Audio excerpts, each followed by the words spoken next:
Muito bom dia para você, meu irmão, minha irmã. Nosso evangelho hoje está em Mateus, capítulo 9, dos versículos 35 ao 38. E o nome dessa perícope é Jesus tem pena do povo. Diz aqui que Jesus andava visitando várias cidades e povoados e ensinando nas sinagogas a boa notícia sobre o reino de Deus, ou seja, que ele era filho de Deus e que as pessoas o seguissem, né? E que também o cumprimento da lei mosaica agora seria todo resumido em si próprio, na sua própria vida, né? E aí no 36 diz que Jesus viu uma grande multidão, ficou com pena daquela gente, porque eles estavam aflitos e abandonados, como ovelhas sem pastor. E aí no 37 ele diz aos discípulos: a colheita é grande mesmo, mas os trabalhadores são poucos. Peçam ao dono da plantação que mande mais trabalhadores para fazerem a colheita. Bom, aqui esse versículo é bem direto, né? O dono da colheita, no caso, é Deus.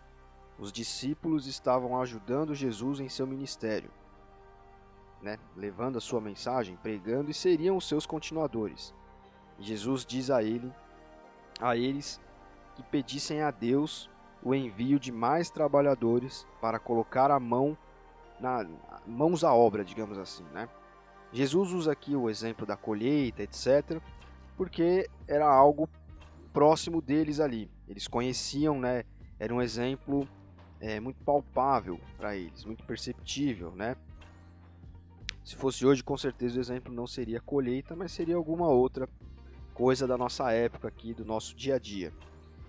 Bom, fato é que desde aquela época e até hoje, a colheita é muito grande e precisamos de muitos trabalhadores.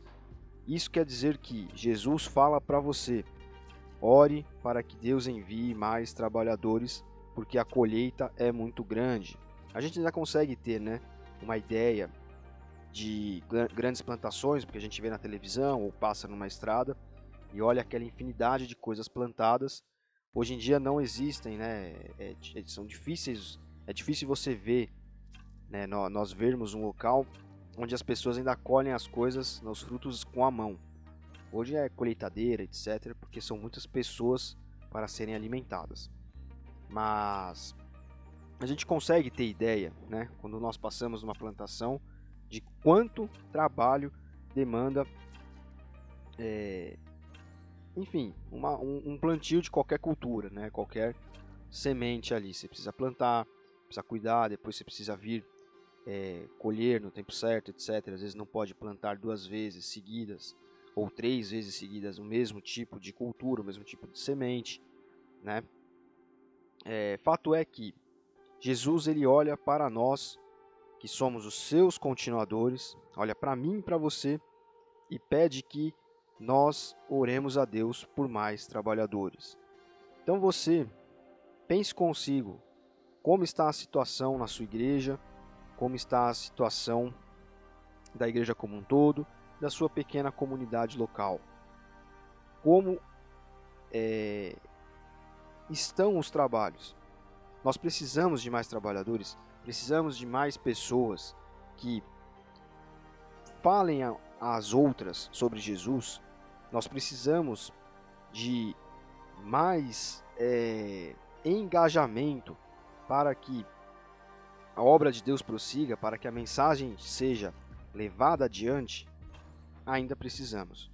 Ainda há muito a ser feito e, como eu falei em um outro evangelho dias atrás aqui, nós só estamos aqui hoje porque pessoas lá atrás, durante toda a história da igreja, elas fizeram algo, fizeram coisas, né?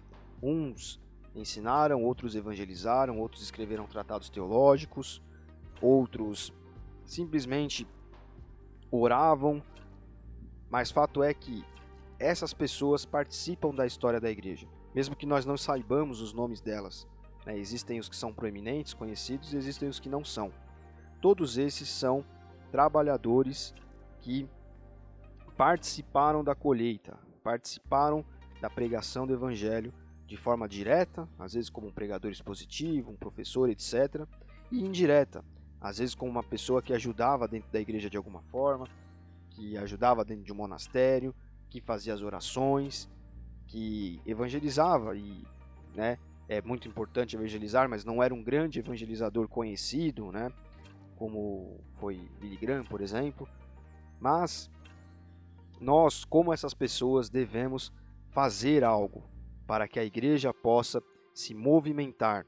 E a igreja se movimentando, a mensagem perdura. E a mensagem perdurando, nós estamos cumprindo a missão de Cristo. Então, ore com muita fé a Deus, ore com fervor, para que Ele motive pessoas, para que Ele faça com que pessoas se engajem na obra de Deus, para que pessoas se engajem nas suas igrejas, né? Para que as coisas aconteçam ali, sem mornidão, sem marasmo, né? Sem aquela, ou simplesmente o desânimo, ou simplesmente aquela vida de ir à igreja só por ir, ou ir para ser um espectador de culto.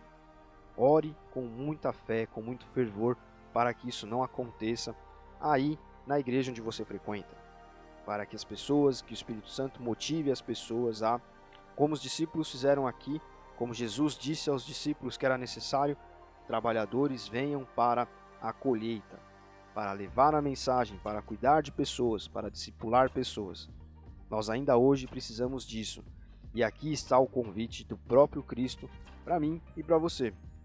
A colheita é grande mesmo, e aí são poucos os trabalhadores.